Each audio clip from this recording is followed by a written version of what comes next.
ஐ அம் 18 right now. எனக்கு 18 வயசு ஆயிடுச்சு. ஒரு பக்கம் வந்து எனக்கு ரொம்ப சந்தோஷமா இருக்கு. நான் வந்து மேஜர் ஆயிட்டேன். எனக்கு மேஜர் ஆவணும்னு ஆச. அ ஏன் ஆவணும்னா வந்து, நான் இந்த நாட்டோட சிட்டிசன். எனக்குன்னு வந்து ஓட்டு போடுற ஒரு உரிமை கிடைக்கும். அப்படிங்கிற ஒரு ஆசைலாம் இருந்துச்சு. எலக்ஷன்லலாம் ஓட்டு போடணும்னு ஆசை இருந்துச்சு. அது மாரி நெறைய காரணங்கள் இருந்துச்சு. 18 ஆயிட்டேன் இப்ப நான்.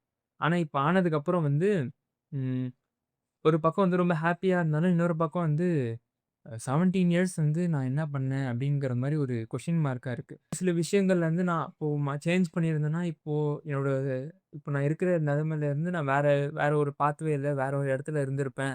அப்படிங்கிற ஒரு நெனப்பு எனக்கு அந்த ஒரு தாட் மட்டும் இருந்துகிட்டே இருக்கு.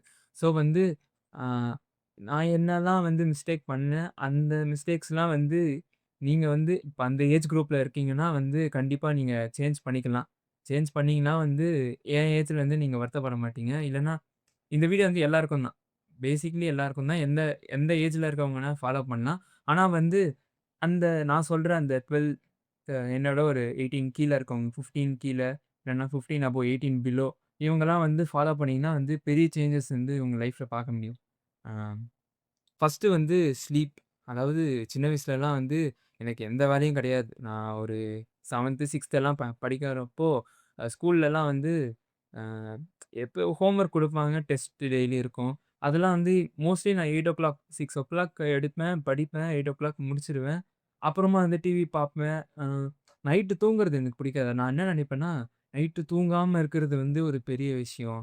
தூங்காம இருக்கணும் அப்படிங்கிறதெல்லாம் ஆசை. அப்பலாம் நியூ இயர் அப்போ தூங்காம இருக்கணும்னு ட்ரை பண்றது. எங்க வீட்ல நெறைய வந்து தூங்குன்னு சொல்லுவாங்க. எனக்கு அப்போ ஸ்லீப்போட சிக்னிஃபிகன்ஸ் வந்து எனக்கு அப்போ புரியல. எவ்ளோ இம்பார்ட்டன்ட் ஸ்லீப் நம்ம தூங்குனோம்னா என்னென்னலாம் பெனிஃபிட்ஸ் இருக்குங்கிறது வந்து தெரிஞ்சிருந்தா நான் வந்து தூங்கியிருப்பேன். எனக்கு அதான் அந்த ஏஜ்ல இருந்தீங்கன்னா, உங்களுக்கு டைம் இருந்தா கண்டிப்பா தூங்கிடுங்க. ஏன்னா வந்து இப்போ நான் நெனச்சேன்னா கூட வந்து எல்லா நாளும் தூங்க முடியுமான்னா, தூங்கிட்டு தான் இருக்கேன். ஆனா நெறைய வந்து வொர்க் இருக்கு நெறைய. நம்மளுக்குன்னு நெறைய வொர்க் இருக்கு. நெறைய படிக்கணும்னு இருக்கு. இப்ப என்னோட காலேஜ் என்னோட இப்ப நான் படிக்கிற காலேஜ் என்னோட சீனியர்ஸ்லாம் பார்த்தீங்கன்னா, நைட்டு 12 மணிக்குலாம் தூங்குறாங்க. 12, 2 அந்த மாரிலாம் தூங்குறவங்கலாம் இருக்காங்க. அவங்கலாம் எனக்கும் வந்து சொல்லியிருக்காங்க. கண்டிப்பா வந்து நீயும் அதே சிச்சுவேஷன் வருவ. ஏன்னா வந்து உனக்கு வொர்க் அந்த அளவுக்கு வந்து அதிகமா இருக்கும்லாம் சொல்லுவாங்க. நான் அப்போ வந்து சரி இருக்கிற வரைக்கும் நல்லா தூங்கணும். இப்ப நான் இவ்வளோ தூரம் வந்தாச்சு. இருக்க வரைக்கும் நல்லா தூங்கணும். அதுதான். இது ஸ்லீப்ப பத்தி நான் டீட்டெயில்டா அடுத்த வீடியோல வந்து உங்களுக்கு நான் எக்ஸ்ப்ளைன் பண்றேன். ஏன் ஸ்லீப் இம்பார்ட்டன்ட்டு, முக்கியமா வந்து நைட்டு தூங்குறது ஏன் இம்பார்ட்டன்ட்ங்கிறதையும் நான் வந்து கண்டிப்பா அடுத்த வீடியோல நான் எக்ஸ்ப்ளைன் பண்றேன். ஏன்னா வந்து இப்ப இருக்கவங்கலாம் வந்து நைட்டு தூங்காம இருந்துட்டு, காலையில வந்து இந்த பவர் நேப்பு, ஆ சின்ன சின்னதா தூங்குறாங்க. அந்த மாரி விட்டு விட்டு தூங்குற இதெல்லாம் பழக்கம்லாம் இருக்கு. நைட்டு தூங்காம அடுத்த நாள் வந்து கொஞ்ச நேரம் 10 மினிட்ஸ் பிரேக் கிடைக்கும்போது, மதியம் கொஞ்ச நேரம் தூங்குறது. இல்லன்னா வொர்க் முடிச்சுட்டு ஈவினிங் கொஞ்ச நேரம் தூங்குறது. நைட் ஸ்லீப்ப அவங்க பேலன்ஸ் பண்ற மாரி தூங்குறாங்க. ஆனா, அது வந்து சிக்னிஃபிகன்ட்டா வந்து அவங்களுக்கு எந்த ஒரு இம்ப்ரூவ்மென்ட்டும் கிடையாது. ஏன்னா, நீங்க நைட்டு தூங்குறதுனா அந்த வீடியோ நான் அப்புறமா எக்ஸ்ப்ளைன் பண்றேன். இப்போ வந்து நான் வேற விஷயத்த பேசணும். ஸோ வந்து அடுத்து வந்து ஃபுட்டு. முக்கியமா வந்து எங்க வீட்லன்னா எனக்கு வந்து பாக்கெட் பொருளு, சாக்லேட்ஸு இந்த மாரி ஜங்க்கு நெறைய பொருள் ப்ராசஸ்டு ஃபுட் எதுவுமே தரமாட்டாங்க. நான் ஆனா வந்து அப்பலாம் என்ன நெனச்சேன்னா, எங்க வீட்ல மட்டும் ஆப்பிள் தராங்க. எங்க வீட்ல வந்து பாதாம் தராங்க. அப்போ பிஸ்கட்ஸ்லாம் தருவாங்க. ஆனா அப்போ கூட 1, 2 தான் வைப்பான். நான் வந்து அத பாத்துட்டு என்னடா இது! நான் என் ஃப்ரெண்ட்ஸ் எல்லாருக்கும் என் என் ஸ்கூல்லலாம் எல்லாரும் எடுத்துன்னு வருவாங்க. குர்குரே அந்த பாக்கெட்லாம் எடுத்துட்டு பேர் சொல்லலாமான்னு தெரியல. அந்த மாரி நெறைய சிப்ஸ் பாக்கெட்லாம் நெறைய எடுத்துட்டு வருவாங்க. அதெல்லாம் சாப்பிடுவாங்க. அதெல்லாம் வந்து சாப்பிடும்போது எனக்கு மட்டும் நம்ம வீட்ல வாங்கி தர மாட்டேங்கிறாங்க. நெறைய ஃபோர்ஸ் பண்ணி மாசத்துக்கு ஒரு வாட்டியாவது வாங்கணும்னு சொல்லி வாங்குனேன். ஜூஸ்னா ரொம்ப பிடிக்கும். ஜூஸ்னா வந்து அப்பலாம் மாஸா, கொக்கோ கோலானா வந்து பார்த்தோன்னா வந்து எப்படியாவது வந்து பெரிய பெரிய கிளாஸ்ல வாங்கி குடிக்கிற பழக்கம் தான் உண்டு. ஆனா எங்க அம்மா நெறைய கண்ட்ரோல் பண்ணியிருக்காங்க. அத மீறியும் நான் நெறைய எடுத்திருக்கேன். அதெல்லாம் உங்களுக்கு கஷ்டம் தான் சொல்றது. Cut down all the processed food. எல்லா ப்ராசஸ்ட் ஃபுட்டையும் வந்து உங்க லைஃப்ல வந்து முடிஞ்ச அளவுக்கு அட்லீஸ்ட் நீங்க 18 ஆகுற வரைக்காவது கட் பண்ணுங்க. ஏன்னா, உங்களோட குரோத் வந்து பயங்கரமா அஃபெக்ட் பண்ணும். இந்த மாரி ஜங்க்லாம் நீங்க சாப்பிட்டீங்கன்னா வந்து, ம் நீங்க வேகமா வளருவீங்க. வேகமா வளருவீங்க மீன்ஸ்னா நல்லது இல்ல. இப்போ நீங்க ஒரு 16 வயசு இருக்கீங்கனாலே, இன்னும் 20 வயசு ஆள் மாரி இருப்பீங்க. இப்ப நான் 18. ஆனா நான் 18 மாரி இருக்கேனா, இல்லையாங்கிறது எனக்கு தெரியல. நான் எப்படி இருக்கேன்னு எனக்கு தெரியல. நீங்களே வந்து முடிஞ்சா கமெண்ட்ல சொல்லுங்க. ஆ நீங்க எந்த அளவுக்கு ப்ராசஸ்ட் ஃபுட் அதிகமா எடுக்கிறீங்க, ஜங்க் அதிகமா எடுக்கிறீங்களோ, அந்த அளவுக்கு உங்க உங்க ஸ்டொமக் நெறைய அஃபெக்ட் ஆகும். உங்க இன்டெஸ்டைன்ல வந்து அப்சார்ப்ஷன் இதுவா இருக்கும். ஜங்க் போய் அப்சார்ப் பண்ணி என்ன பண்ண போகுது? ஃபேட் அதிகமா இருக்கும், கொலஸ்ட்ரால் அதிகமாகும், பிளட் கொலஸ்ட்ரால் அதிகமாயிடும். அதனால வந்து உங்களுக்கு நெறைய பிரச்சனை இருக்கு. அதெல்லாம் வந்து உங்களுக்கு இப்போ அந்த டைம்ல உங்களுக்கு நல்லாருக்கும். அ டேஸ்ட் வைஸ் அத என்ஜாய் பண்ணுவீங்க. அது வந்து ஃபியூச்சர்ல வந்து உங்களுக்கு நெறைய ட்ராபேக்ஸ் நெறைய வரும். நீங்க அந்த நேரத்துல வந்து இது தெரிஞ்சதுக்கப்புறம் ஃபீல் பண்ணுவீங்க. ஓகே. இத நம்ம கட் பண்ணியிருக்கலாமே அப்படின்னு ஒரு ஃபீல் பண்ணுவீங்க. அதனால இதையும் வந்து ஃபாலோ பண்ணிக்கோங்க. இது வந்து அந்த ஏஜ்ல இருக்கவங்க இல்ல.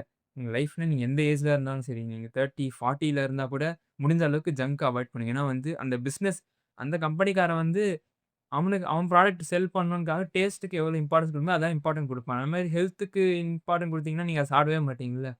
அதனால வந்து அதையும் கொஞ்சம் என்னன்னு பார்த்துக்கோங்க. டேஸ்ட் பட்ஸ் வந்து கண்ட்ரோல் பண்ணணும். ஏன்னா நீங்க வந்து இந்த வயசுல வணங்கலன்னா, எந்த வயசுல வணங்காது. நெக்ஸ்ட் வந்து இது வந்து ஸ்டடீஸ், அக்காடமிக்ஸ் ரொம்ப இம்பார்ட்டன்ட். அதாவது அ நீங்க வந்து இப்ப நான்லாம் எப்படின்னா, அந்த ஏஜ்ல வந்து மேக்ஸ்னா சுத்தமா பிடிக்காது. ஐயோ! மேக்ஸ் ஏன்டா வருது? மேக்ஸ் எப்படியாவது ஸ்கிப் பண்ணலாமே அப்படின்னு தோணும். ஆனா வந்து ஒரு முக்கியமான விஷயம் என்னன்னா, அ இப்ப நீங்க வந்து ஒரு அதாவது 10த் ஸ்டாண்டர்ட் கீழ நீங்க படிக்கிறீங்கனாலே, என்ன சப்ஜெக்ட்லாம் குடுக்குறாங்களோ எல்லா சப்ஜெக்ட்டையும் படிச்சிருங்க. ஏன்னா எல்லா சப்ஜெக்ட்டையும் நீங்க படிக்க கத்துக்கணும். வரல அப்படிங்கிற ஒரு இதெல்லாம் நீங்க சொல்லக்கூடாது. ஏன்னா நீங்க வந்து உங்க பிரெயின் எப்படின்னா, அந்த அந்த ஏஜ்க்கு வந்து நீங்க என்ன குடுத்தாலும் படிக்கணும். ஃபுல்லா படிக்கணும். ஏன் ஏன் வந்து உங்களுக்கு 11த், 12த்ல வந்து ஸ்பெசிஃபிக்கா குரூப்ஸ் தராங்கல்ல. மேத்ஸ் இல்லாம படிக்கலாம், பயாலஜி படிக்கலாம். அந்த மாரி ஏன் வந்து 11த், 12த்ல குடுக்குறாங்க. சின்ன வயசுலயே குடுத்துருக்கலாம்ல. அந்த மாரி குடுக்க மாட்டாங்க. ஏன்னா வந்து நீங்க எல்லாத்துக்கும் வந்து படிச்சு பழகி இருக்கணும். அதெல்லாம் நீங்க படிச்சு பழகிக்கினீங்கன்னா வந்து, அடுத்து வந்து நீங்க வந்து இப்போ 10த் வந்து நல்லா எல்லா சப்ஜெக்டும் எழுதி படிச்சிருக்கீங்க. உங்களுக்கு எல்லா சைடும் நாலேட்ஜ் இருக்கு. சோசியல் படிச்சிருக்கீங்க, மேத்ஸ் படிச்சிருக்கீங்க, பயாலஜி படிச்சிருக்கீங்க. அந்த மாரி டைவர்சிஃபைடா படிச்சதுக்கப்புறம், உங்களுக்கு எது புடிச்சிருக்குன்னு சொல்லி நீங்க அடுத்த இது அந்த ஃபீல்டுக்குள்ள போணும். நீங்க சின்ன வயசுலயே வந்து மேத்ஸ் அவாய்ட் பண்ணிடுறது, இல்லன்னா சோசியல் சயன்ஸ் அவாய்ட் பண்றது, இல்லன்னா பயாலஜி கம்ப்ளீட்டா அவாய்ட் பண்ணிட்டு, கம்ப்யூட்டர் சயன்ஸ் அவாய்ட் பண்றது. இந்த மாரி எல்லாத்தையும் அவாய்ட் பண்ணிட்டு, ஒரு ஸ்பெசிஃபிக்கா நீங்க படிச்சீங்கன்னா, உங்களுக்கு ஃபியூச்சர்ல அந்த ஃபீல்ட பத்தி நீங்க படிக்கணும்னா கூட உங்க உங்க பிரெயினால முடியாது. எந்தெந்த வயசுல என்னென்ன இருக்குன்னு ஒரு இது இருக்கு. நம்ம வந்து அந்தந்த ஏஜ்ல வந்து நமக்கு தெரியாது. இப்ப நான் கூட அதான் நெனச்சேன். எதுக்கு வருது? நம்ம எதுக்கு லைஃப்ல யூஸ் பண்ண மாட்டோமே! உங்களுக்கு அப்போ தெரியாது. Like later on in your லைஃப்ல வந்து நீங்க சூஸ் பண்ணும்போது அப்ப ஃபீல் பண்ணுவீங்க. அதனால இருக்கும்போது எல்லாத்தையும் கரெக்ட்டா படிச்சுக்கோங்க. ஸோ இது வந்து நீ அந்த ஏஜ் குரூப்ல இருக்கீங்கன்னா முக்கியமா பார்த்துக்கோங்க. நெக்ஸ்ட் வந்து கனெக்ஷன்ஸ். அதாவது அ இந்த ஏஜ்ல வந்து நீங்க நெறைய பேர்கிட்ட கம்யூனிகேட் பண்ணணும். லைக் உங்க இங்கிலீஷ் வந்து இந்த ஏஜ்ல டெவலப் பண்ணிக்கணும். நீங்க வந்து எந்த அளவுக்கு டெவலப் பண்ணி நீங்க வந்து நெறைய பேர் கூட பேசுறீங்களோ, அந்த அளவுக்கு நீங்க சோஷியலைஸ் ஆயிருவீங்க. நீங்க வந்து அப்பப்போ ஃபோனே பார்க்கறது, அந்த மாரி வந்து பழக்கம்லாம் இருக்கு. டூம் ஸ்க்ரோலிங் இப்போ Instagram வந்து ஸ்க்ரோல் பண்ணிக்கிட்டே இருக்காங்க. அது ஏன் அப்படின்னு தெரியல. அது அது ஒரு விதமான அடிக்ஷன் தான் நான் இல்லன்னு சொல்லல. ஆனா அதுலேருந்து வெளில வந்துரணும். அதுக்கு என்ன பண்ணலாம்? அந்த மாரி அளவா யூஸ் பண்றேன் அப்படிலாம் கிடையாது. நீங்க Instagram எந்த ஏஜ்ல வச்சிருந்தாலும், முடிஞ்ச அளவுக்கு அத டெலீட் பண்ணணும்னு ட்ரை பண்ணுங்க. அது என்ன உங்களுக்கு எந்த யூஸும் இருக்காது. இல்ல நான் மேக்ஸிமம் என்னோட ஃப்ரெண்ட்ஸ் எல்லாருமே அங்க தான் இருக்காங்க. நான் பேசினாலே அதில தான் கம்யூனிகேட் பண்ண முடியும்னா, ஆ ஃபோன்ல டெலீட் பண்ணிடுங்க. லேப்டாப்ல வச்சுக்கோங்க. லேப்டாப்ல வந்து நீங்க ஷார்ட்ஸ் மோஸ்ட்லி அப்படி யாரும் பார்க்க மாட்டாங்க. ஏன்னா பார்க்குறதே அது ஒரு மாரி கஷ்டமா இருக்கும்னு நெனைக்கிறேன் அந்த யுஐலாம். முடிஞ்ச அளவுக்கு ஃபோன்ல வச்சுக்காதீங்க. WhatsApp இருக்கு, Telegram இருக்கு. அதுல வந்து கம்யூனிகேட் பண்ண ட்ரை பண்ணுங்க. Instagram வந்து உங்களுக்கு தேவையில்லாத ஆணி. டூம் ஸ்க்ரோலிங் பண்ணணுங்கிறத என்னைக்குமே நான் சொல்ல மாட்டேன். ஷார்ட் ஃபார்ம் கன்டென்ட் உங்களுக்கு தேவை. ஒரு முக்கியமா நீங்களே சர்ச் பண்ணி ஒரு டாபிக் படிக்கிறீங்கன்னா, அப்போ ஒரு ஷார்ட்ஸ் இருந்துச்சுன்னா அத பாருங்க. நீங்களா போய் ஷார்ட்ஸ் பார்த்து ஸ்க்ரோல் பண்ணிட்டு இருக்காதீங்க. அது வந்து உங்களுக்கு ஒரு நல்ல ஹேபிட் கிடையாது. முக்கியமா 18 இயர்ஸ் கீழ இருக்கவங்க, வளர்ற பசங்க யாரா இருந்தாலும், டூம் ஸ்க்ரோலிங் பண்ணாதீங்க. உங்க பிரெயின பயங்கரமா அஃபெக்ட் பண்ணும். ஃபியூச்சர்ல உங்களோட கான்சன்ட்ரேஷன், உங்களோட ஐக்யூவ பயங்கரமா டவுன் பண்ணி விட்டுரும்ன்னு சொல்லி ஸ்டடீஸ்லாம் சொல்லுது. முடிஞ்ச அளவுக்கு வந்து உங்க ஏஜ்ல இருக்கவங்க நல்லா என்ஜாய் பண்ணிக்கோங்க. அதாவது உங்க ஏஜ்ல இருக்கவங்களுக்கு தான் மோஸ்ட்லி ஃபியூச்சர பத்தி எந்த பயமும் கிடையாது. இப்பவே பயப்படணும் அப்படின்னு நான் சொல்லல அந்த ஏஜ்ல இருக்கவங்க. இப்ப நீங்க 18 கீழ இருக்கீங்கன்னா பயப்படாதீங்க. உங்களுக்கு குடுக்குற அக்காடமிக்ஸ் பிளஸ் ஸ்போர்ட்ஸ்ல இருந்தீங்கன்னா, அது எதுவா இருந்தாலும் நல்லா கான்சன்ட்ரேட் பண்ணி நல்லா படிச்சுக்கோங்க. அதில மட்டும் ஏஸ் பண்ணிட்டு இருங்க. ஃபியூச்சர பத்தி நீங்க அப்புறமா பார்க்கலாம். ஏன்னா, நீங்க காலேஜ் வந்ததுக்கப்புறம் உங்களுக்கே தெரியாம உங்களுக்கு தலையில நெறைய பிரஷர் விழுந்துரும். இருக்கிற டைம்ல நல்லா என்ஜாய் பண்ணிக்கோங்க. லைக் ஃப்ரெண்ட்ஸ், ஃபேமிலிஸ், ரிலேட்டிவ்ஸ் எல்லார் கூடயும் வந்து ஜாலியா டைம் ஸ்பெண்ட் பண்ணுங்க. ஏன்னா, ஃபியூச்சர்ல வந்து டைம் ப்ரிஷியஸான விஷயம் வந்து எப்பவுமே இருக்காது. மெமரீஸாவே போயிடும். அதுக்காக மெமரீஸையும் வந்து சேவ் பண்ணி வச்சுக்கோங்க. அ அந்தந்த ஏஜ்ல தான் அந்த இத தான் ஃபீல் பண்ண முடியும். ஸோ, அப்புறம் வந்து ஒரு சில விஷயத்தெல்லாம் நான் இந்த புக்கு நான் படிச்சிருந்தேன். இந்த ஏஜ்ல இருக்க புக்ஸ் படிக்கிற பழக்கம் இருக்காது. ஆனா டெவலப் பண்ணிக்கணும். இந்த மாரி புக்ஸ்லாம் நெறைய படிச்சுக்கோங்க. இந்த புக்க பத்தி நான் வேற ஒரு வீடியோல வந்து எக்ஸ்ப்ளைன் பண்றேன். இதுல என்னலாம் சொல்லுது ஒரு சம்மரியா வந்து சொல்றேன். உங்க லைஃப்ப இம்ப்ரூவ் பண்றதுக்கு.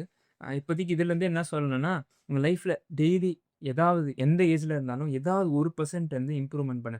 புதுசா அத கத்துக்கிறதா இருந்தா கூட கத்துக்கோங்க. இருக்கிறது வந்து கொஞ்சம் ஒரு 1% இம்ப்ரூவ்மென்ட். அடுத்த ஒரு ஒரு நாள் நீங்க 1% இம்ப்ரூவ் பண்ணீங்கன்னா வந்து, ஒரு ஒரு நாள் நீங்க வந்து பெட்டர் ஆயிட்டே வந்தீங்கன்னா, ஒரு வருஷத்துல வந்து உங்க பெர்ஃபார்மன்ஸ்ல ஒரு 38% சிக்னிஃபிகன்ட்டா இம்ப்ரூவ் ஆயிருக்கும். அது வந்து உங்களுக்கு தெரியாது. அப்பப்போ ஒரு ஒரு ஒரு பெர்சன்ட் நீங்க ஏத்துறீங்கங்கிறது ஒரு ஒரு நாளைக்கு வந்து உங்களுக்கு பெரிய விஷயமா இருக்காது. ஆனா நீங்க அது ஒரு ஒரு 1 இயரா கன்சிஸ்டன்ட்டா வந்து நீங்க ஃபாலோ பண்ணீங்கன்னா, அது வந்து உங்களுக்கு போடுற 1 நாள், 2 நாள் போடுற ஹார்ட் ஒர்க்க விட வந்து அது ஹெவியா வந்து உங்களுக்கு ரிசல்ட் குடுக்கும். So consistency beats talent.